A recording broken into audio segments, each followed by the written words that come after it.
Also going in is some peeled garlic, whole cloves.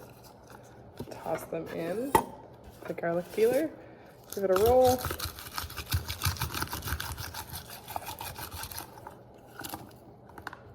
Boom. This one comes in. Oh, this is like a, look at that, a clove and a clove. So there's some weird peel on this. I might need to dissect this one a little bit. Okay, I'm gonna go with my old trick. Ready? I slice the end off.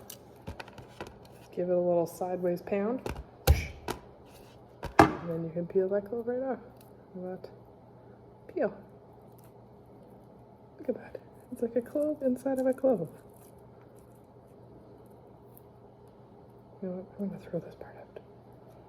Just keep this guy. Yes. Yes, yes, yes, yes, yes.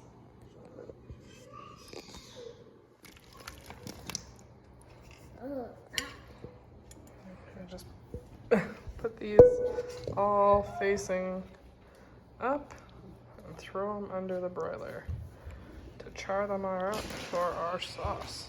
What are we having?